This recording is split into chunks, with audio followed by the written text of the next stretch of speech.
Hello class, it's Miss Roberts again, and today we're going to talk about Chapter 3, Interpersonal Communication and the Self.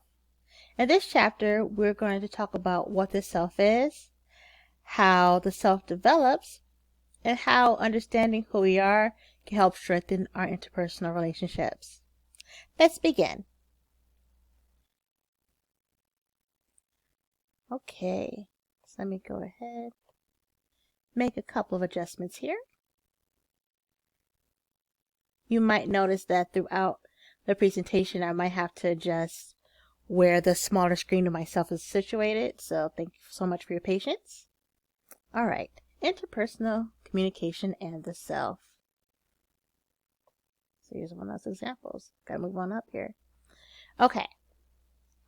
So before we dive into how understanding ourselves helps us understand others, let's talk about two main theories in regard to development and developing a sense of self. So you might have heard of these terms, self-esteem and self-concept. Some might think they're synonymous, but not quite. Let's talk about the differences. For example, self-concept is a relatively stable set of perceptions you hold of yourself. So when you think about who you are and how you describe yourself, what are some of the things that stay the same? So for example, nationality, racial identification, age, generation, or maybe it can be your personality, your habits, hobbies you held for a long time. These are some examples of self-concept. These traits are held for long periods of time, and although some parts of your self-concept can change, it's a lot harder. So for example, if you want to change a personality trait or a habit, it's a lot harder to break out of that because you have to actively fight against who you are to change, if that makes sense. So self-concept, stable set of characteristics of how you describe yourself. Although some parts can change, it's a lot harder than other parts of yourself. Now, self-esteem is a part of self-concept. So if self-concept is here, then self-esteem is right under. And it involves evaluations of self-worth and how, and just an aside, how you treat yourself as a part of that self-evaluation. So for example, how do you feel about yourself? Your looks, capabilities, achievements, goals. Do you like who you are right now? Are there some things you want to improve? If so, how? And if so, why? Self-esteem, unlike self-concept, can ebb and flow. For example, when you accomplish your goals, when you're confident in how you look, when you're confident in how your life is going at the moment, then your self-esteem may be high. Conversely, if you are going through a rough patch with feelings of self, if you are down about how you look, you are working through wanting to accomplish certain goals, then your self-esteem might be a little bit lower. But notice I said ebbs and flows because life itself ebbs and flows. So if you're in a low strut right now as far as self-esteem, talk up to yourself and give yourself some self-affirmations about, hey, you're doing great. Hey, these are my goals. Set out plans to improve parts of your life. And if you have high self-esteem, way to go. Keep up the good work. So now that we talked about how self-concept and self-esteem are related, if you notice in the bottom, there's a positive cycle and a negative cycle that can occur with self-esteem. So for example, with the positive cycle of self-esteem, Having high esteem in your abilities can lead to positive thoughts, which can influence behavior, which reinforce positive thoughts, which helps build your self-esteem. Then we have the negative cycle, where you have low self-esteem, which leads to negative thoughts, which influences negative behavior, just reinforce those negative thoughts, and back again. So I'll give you an example in my own life. For instance, I'm your communications teacher, but I'm not your math teacher for reasons. One of those reasons is I didn't really do as well in math as I wanted to. So because I knew I needed math to graduate, I had to work through being disciplined and trying to get through my math classes, establishing good habits. And one of those habits I had to change was my views towards learning math. Am I a math genius? Oh no, of course not. But can I sit down, learn, maybe at my own pace, but can I sit down and learn the topic? Sure I can. Here's one example. So I went to another school in Florida, and their tutoring structure was different. We had to make appointments and have standing appointments with the tutor for the entire year. So I had my own kind of personal tutor. But do you think I was appreciative of this? No. So, for example, when I first started taking math class, I kept missing appointments. I didn't do my homework as much. I just wasn't a very good student in this particular class because I believed I couldn't do it. And why put forth effort in something I can't do? So because I thought I didn't do it, my behavior reinforced that belief. So by missing those appointments, by not taking my homework seriously, by not putting in the effort, I didn't pass the class. So, well, I'm bad at math. Back to low self-esteem. Now, I guess I could have stayed in that forever, but you need math to pass. I had to pass my math class in order to get my degree, in order to be your teacher today. So apparently I passed math class somewhere, right? So something had to change. So I had to get out of this low self-esteem cycle and fake it till I make it a little bit. Even though I didn't have the highest self-esteem in regards to math, I was like, okay, I'm adequate and good in other subjects. I can take some of my study skills of what I learned there and apply it to this very tough subject. So a little bit of transference there. So I can do this. With a lot of help, I can do this. So I got the help. I went to my tutoring appointments and I started to do better on my test. What? Me do better on a math test? Okay. And I passed the class. I did it. I did well.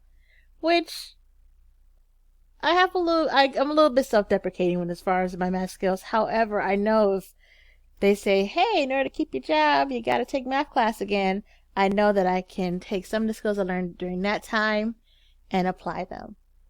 So those tough classes, a couple of extra hours of time can do a lot and improve your self-esteem.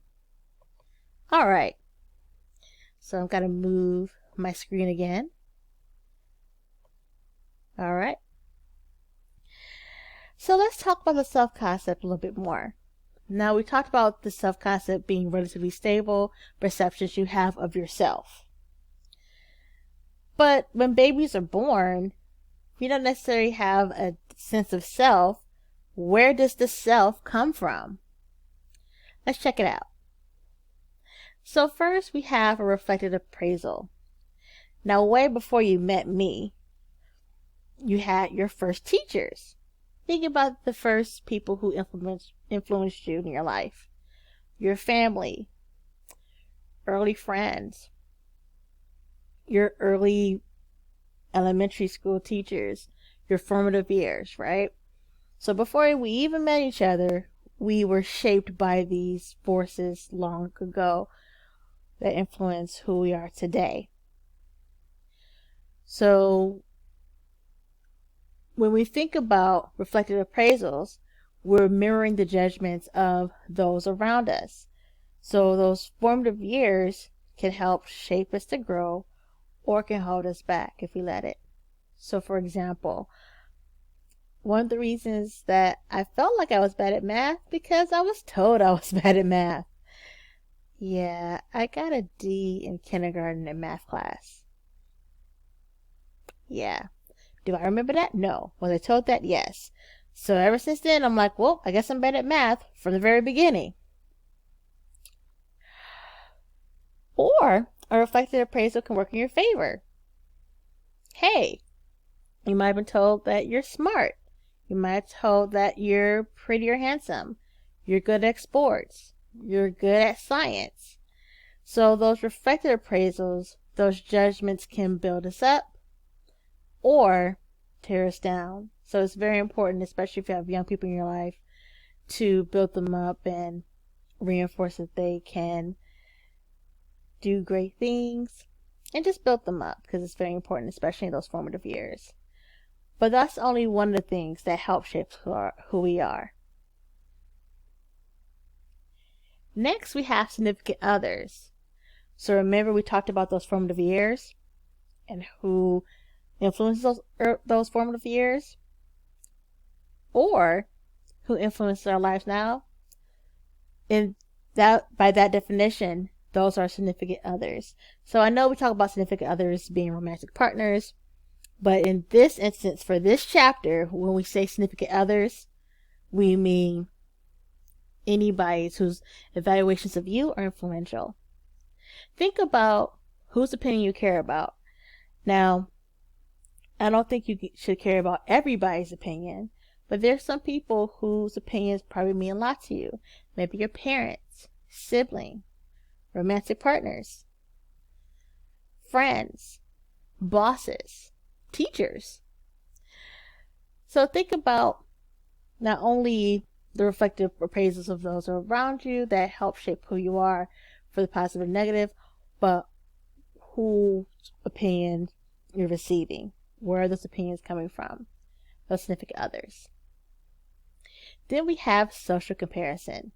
We evaluate ourselves in terms of how we compare with others. Ooh.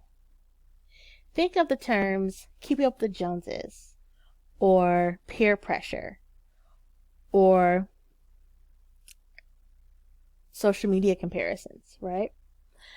So with these terms, it describes the phenomenon of being influenced by other people's behavior and measuring against what we do or being influenced by what others do. So with social comparison, we evaluate ourselves in terms of how we compare to others. Take the term milestone, for example. The reason why people talk about milestones, especially in early childhood development, is that we're taking this one person and see how do they measure up with the norm, with the average. Sometimes people are ahead, some people are in the average part, and some people are a little bit behind. Excuse me. Also think about, I mentioned social media comparisons before, but sometimes you have to be careful about how we compare ourselves to other people's social media accounts. So it can take one or two shapes. So for example, you might compare yourselves to people on social media that you know, like personal connections, or maybe celebrities or influencers, right? So I think logically we might be influenced by influencers in a way where, okay, we want to be like them, but it's like celebrities, we know that we won't be like them. But I don't know, just in my opinion, it might hit these social comparisons might hit a little bit closer to home with peer groups, friends, siblings, cousins. So when we evaluate, hey, am I measuring up?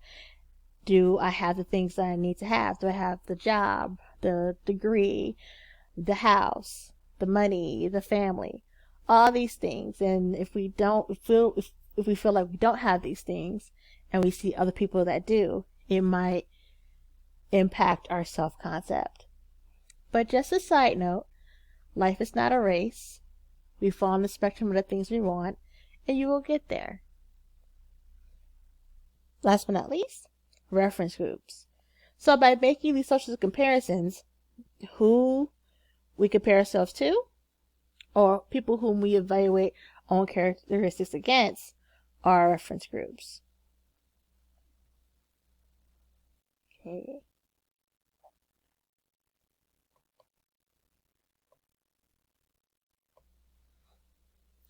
Self-concept is subjective.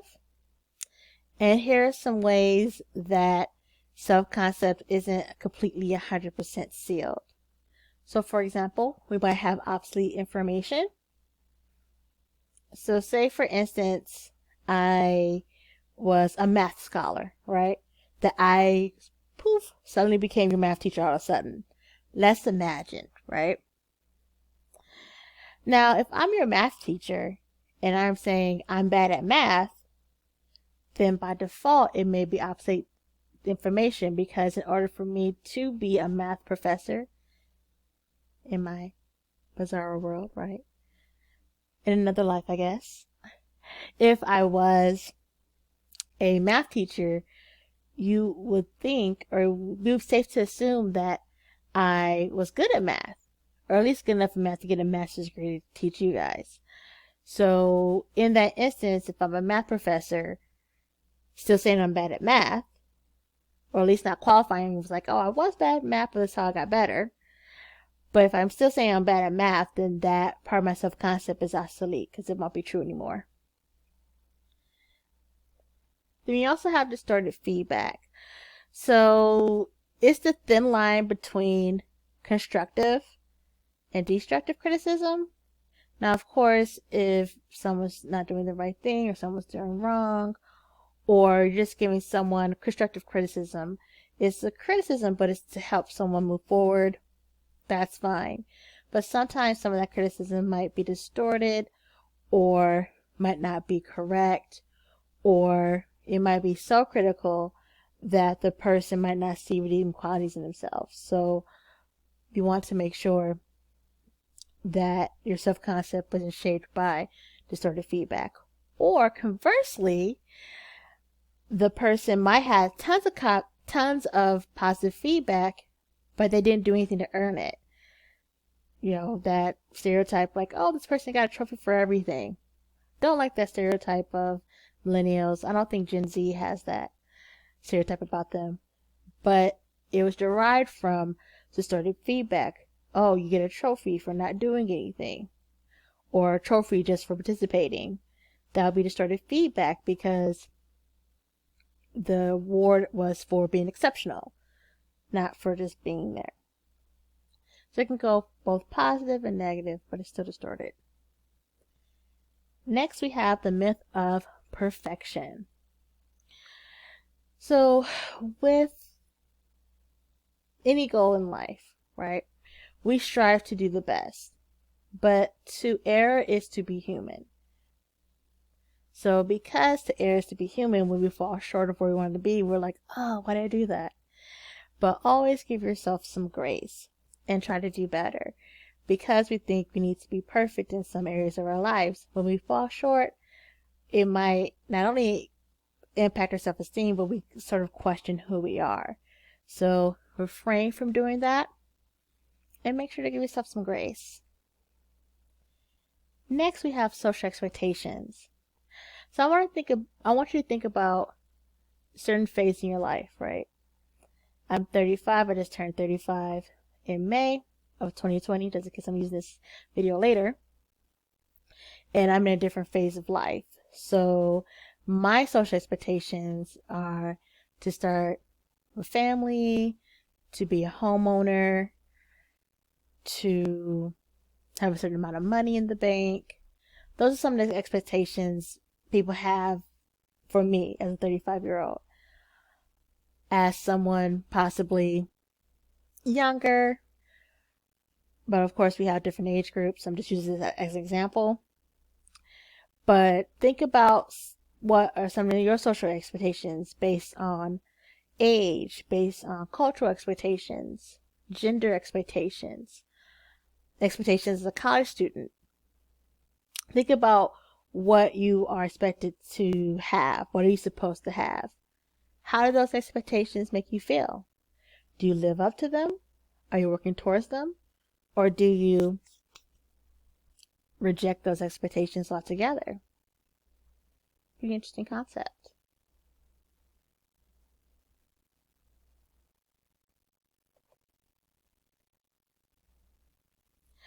Self-concept is flexible, but it does resist change, like we talked about before. Oh, you can't see me anymore. Boop. There we go. Cognitive conservatism is the fact that we seek information that conforms to our existing self-concept. I like to use the example of social media or different algorithms that we use. So for example, I watch a lot of YouTube, and I also am on social media a lot, such as TikTok, such as Instagram, sometimes Facebook. But when you're on these platforms, because they want to show you new material that's based on what you've seen before, when you think about what shows up in your social media feed, that's the accounts that you're not subscribed to, you'll see a lot of similar material. For example, sometimes I listen to a lot of celebrity gossip, probably 1 week. So when I go to my YouTube again, I'll see more celebrity gossip channels. Other times I watch channels about investing, so I'll get a lot more money related content on my YouTube feed. So that's a digital version of cognitive conservatism. We are presented with information that reinforce something that we already do or our self-concept. So one thing that could challenge you to do, at least digitally, say if you are more liberal leaning or more conservative leaning, if you seek out that type of material, you'll never get to see the other side of the argument as far as, okay, what does the other side think? And that's what I've been challenging myself to do. It's 2020 election cycle, so if I use this later, I usually do this especially in election cycles. Even though I'm more moderate I'm more moderate liberal leaning as far as my particular political affiliations, I try to look at more conservative media sometimes just to get the other side and try to listen with an open mind to try to fight my own cognitive conservatism.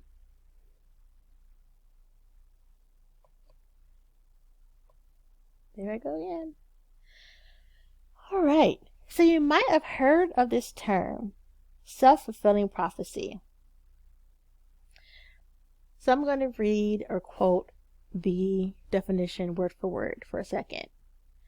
A self-fulfilling prophecy is when a person's expectations of an event and his or her behavior based on those expectations make the outcome more likely to occur than what would otherwise have been the case. So what does that mean in a nutshell? If you think an event's going to happen, and if it happens the way you thought it would, then you're like, oh, well, I knew that was going to happen. And it reinforces that original idea. So let me explain. The 4 stages of self-fulfilling prophecy is that you hold an expectation for yourself and others. Your behavior, keyword, you behave in accordance to expectations, so you behave in a way that you expected to. Then, shocker, that expectation comes to pass, which reinforces the original expectation. So in my example in the beginning, when I first tried to complete that math class, I'm like, oh, I'm not going to do it. I'm not going to pass. So guess what? I started acting a fool. Didn't study, didn't go to tutoring. I behaved in accordance to that expectation. Oh, what do you know? I didn't pass my math class. Oh, it was a mess. I cried. I don't know why I cried. I didn't do anything. Anyway, that's another story for another day. But I definitely cried boo-hoo tears for not passing that math class, which reinforced the original expectation. So, in order to get out of that self-fulfilling prophecy, because I had to pass math to get here to be your instructor, I had to say, look. I had to look in the mirror and say, Sabrina. Well, okay, I'll pretend it's the mirror real quick. Like, oh, no, I got a mirror. Hold on. I'm like, Sabrina. That's me. Sabrina, we gotta pass this math class. Okay. So I had to readjust my expectation. Instead of me not passing the math class, I had to expect to pass the math class. Start going to tutoring. Asking the teacher questions. Acting like I cared about passing or not. And shocker, I passed! Which reinforces the expectation that I would pass the class. So if you're in that self-fulfilling prophecy rut, you gotta change the expectation and work from there. So I'm going to skip this for now. So next we're going to transition into different forms of self, because we're not the same person all the time to everyone. So let's explore this for a second. So first we have our perceived selves. It's the person that you believe you are in the moments of honest self-reflection. So for instance, if you're thinking to yourself about your goals, about where you want your life to be, or just thinking about the day, that is your perceived self. It's usually solitary, but it's who you are, no filter, just you reflecting. But then when you go out in the world, it's your presenting self, your public image, the way we want to appear to others. So this could be influenced in a lot of ways. How we dress, how we talk, the language that we use, our appearance. We might censor our thoughts or change our thoughts to the whims of the room. And we also have different selves in different contexts. So for example, when I'm in front of the camera or I'm in front of the classroom, I am Miss Roberts. I am in teacher mode, in instructor mode. But when the camera goes off, especially being in my own house right now, I am Sabrina again. So my persona in the classroom or during the lecture like this is a little bit different than when I'm interacting with my brother, or when I'm interacting with my friends, or when I'm interacting with my bosses, because I'm not instructor Miss Roberts, I'm Sabrina the employee. Okay? So different places, different modes of behavior, different public images, or different presenting selves. Now, face work is the term when we navigate these different identities, right? There are the verbal and nonverbal ways that we act in order to maintain our presenting image and the image of others. So say when you're in a job interview, you completely change your demeanor, more formal, you dress more formally, you behave more formally, you almost follow a script. So the hiring managers ask you questions, you answer, vice versa. And in that exchange, both you as the applicant and the hiring managers are playing this role, right? And in that performance, rather, you are doing face work. You're changing your verbal and nonverbal ways to present a image. And in this case, presenting the image of you being a good employee.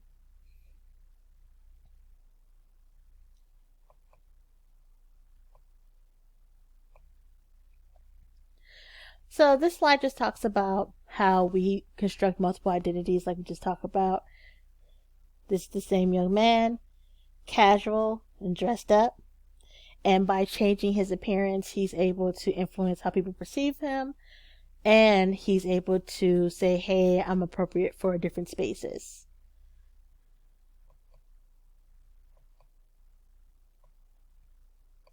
Here are some more examples of face-to-face impression management. We can change our mannerisms, our vocabulary, our accent, our words. We can be more deliberate with our nonverbal actions. For example, I teach public speaking as well, and we talk about standing straight, looking at the camera, looking in front of the class, making sure that you are presenting or changing your mannerisms to be a presenter. Right? Then we also change our appearance. So depending on which context we are in, whether it be formal, informal, or somewhere in between, we change our appearance to match that environment. Then we have our settings. So we have physical items to influence who we are and how others view us. So, for example, in my little screen here, I have my green screen, and I'm not using it for what it's intended to. I'm kind of just hiding things in the back.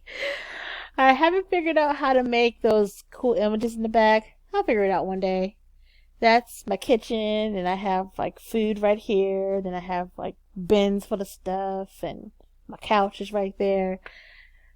So I'm technically in my dining room space. I live in an apartment for right now. But in my desk, you can't see, but I have little knickknacks like my globe. Oh, you can't see it because the light. Oh, there you go. There's my globe. I actually have two globes. Let me see. Got them at Ross for, I think, about $6 or $7. I'm like, it proves that I'm worldly. I also have owls to represent, hey, I'm a scholar professor, so this is the animal that signifies that. I also have one of my favorite TV shows, the She-Ra box set. So you probably heard of this show on Netflix. This is the original She-Ra. Why am I showing you these random things in my house? Because these are the physical items that are around me to show you, hey, here's who I am. Side note, I have hair oil too. This is my desk. But these are some of the random things that are in my home that reflects who I am. So think about your own settings in your own home. That's what I'm getting at.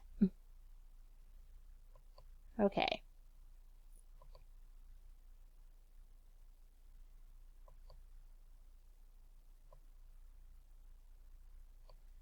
All right. So you might recognize these guys from the show Catfish. So briefly just talks about impression management and honesty, impression management and social media. Excuse me. Sometimes people change their impression management to conceal. Sometimes that concealment is appropriate. So for example, if you don't normally dress super formally, but you dress formally for an interview, you'll be forgiven for that. But sometimes, especially online, people might present themselves to be something that they're not. So definitely be careful in those spaces.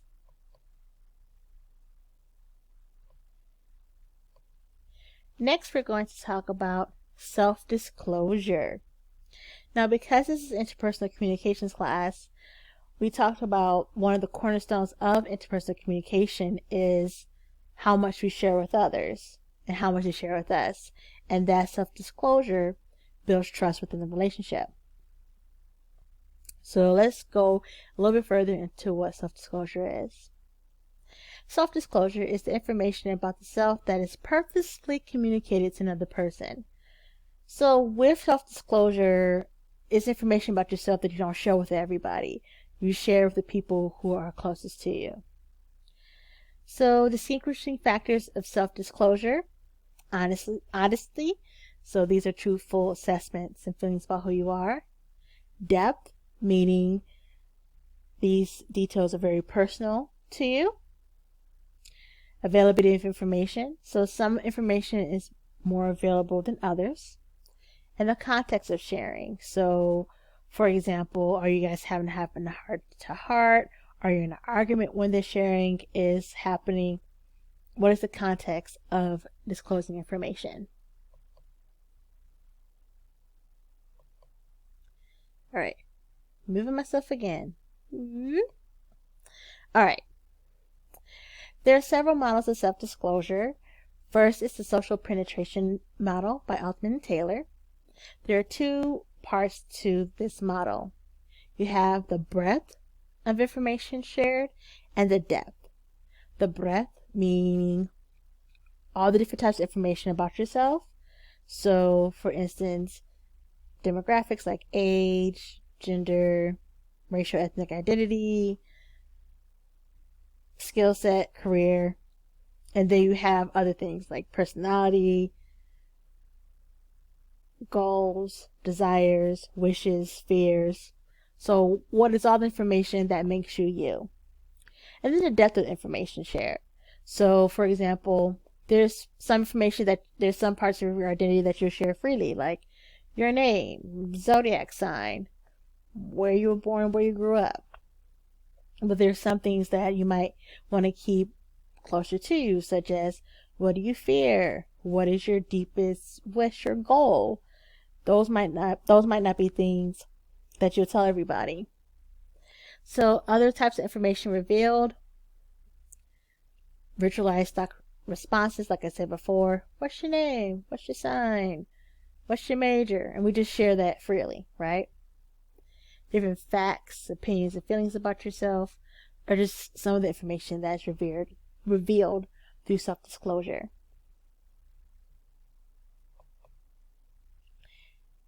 Moving myself again. And this is just a model or an example of breadth. So all the different types of information about this person, and depth. So how deep is this information? So the center being like your most inner, deepest secrets, right? And everything in between. But more surface information, it's more surface. Okay. So I'm going to go over here. I'm going to be moving around a lot. So just keep up the square. Next we have the Johari window model of disclosure. So check this out. So we have parts that are open, blind, hidden, and unknown. So I'll talk about myself, for example. There are things that are known to self and known to others. So you know my name is Sabrina Roberts. You know that I'm a communication studies instructor. You know that I teach at your school. I know that because I'm doing those things, and you know that because you're my students. Then I also can disclose other things about myself, like for example, I have one sibling. I was born in Detroit, Michigan. I talk about math to you for the last half an hour, so you know that about me now, right? So those is some of the information that you know to yourself and to others. Next, we have blind. So I'll give you an example. I started out as a student instructor back in the day, and that's where the website Rate My Professor is out. So I used to use Rate My Professor to actually see like which professors are compatible with me to the best of my ability, until the table was turned. And to this day, I have never seen my Rate My Professor for any of the schools I work for, and I never will. I don't know if I just feel like if I see a bad review, and of course, I'm not a perfect instructor, far from it, but I'm just going to be like, no, I'm so sorry. No, they don't like me. I just know me. I know that I don't think I can emotionally handle that. I probably have a mixture of good and bad reviews. I'm always working to improve every semester.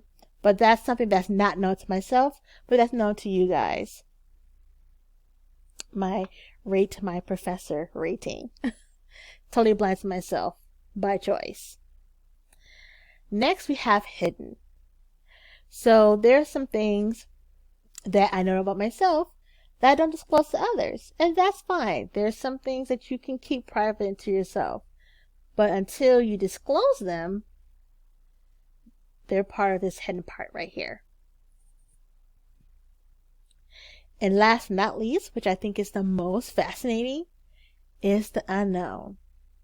There are things about ourselves that we don't know and that other people don't know, but they're there. So until the information, those things come out to either ourselves and others, there are hidden parts of ourselves, and that's fascinating. I'm a nosy person by personality. It's part of my self-concept. I just need to know things. So the fact that there's things about myself that I don't know about myself and others don't know about myself is fascinating. It makes me want to know. Anywho, that is the Johari window model. Let's go ahead and continue. So finally, we're going to end, because I've been talking for 40 minutes, we're going to end this video lecture by talking about the benefits and risks of self-disclosure. Now, just like we talked about in the beginning chapters, saying that communication for communication's sake won't solve all your problems, self-disclosure can fall in that category. Sometimes we can have catharsis and feel better because we shared information, provide self-clarification about our goals and feelings, be self-validated when someone shares our feelings, and feel great when people trust us to share what they're feeling inside as well. We can disclose information about ourselves to influence impression formation and have others feel and think favorably of us. We can disclose information to build and maintain relationships. And sometimes you might have to share information as a moral obligation to the other person. Let me move my face. My face is on his face. Okay. But with those benefits, there are risks, such as rejection. So just because you disclose something, that doesn't mean someone has to like it. Which brings me to a negative impression. Just because you tell the truth, that doesn't mean they'll think better of you. Then brings me to decreases in relational satisfaction. Just because you tell the truth, that doesn't mean your relationship's going to be better. It could be worse. Loss of influence. So once that information's out about you, think about chapter 1. Once something is communicated, you can't take it back. So in that same vein, you lost influence over the narrative or the information, which can bring a loss of control. So that's why some people might not want to disclose everything. Or even if you tell the truth and it might feel good to you, it might hurt the other person.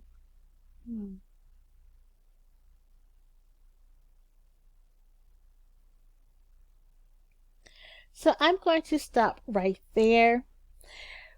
There are a couple more slides, but it just pretty much wraps up the chapter. So we talked about how the self is formed and developed. We talked about some influences of self-concept. And we also talked about things such as disclosure and risk and benefits of such. So I hope you have a great evening. Thank you so much for listening to me today, talk about my math journey and showing you some of the cool things on my desk. Until next time and until chapter 4, I'll see you next time. Bye.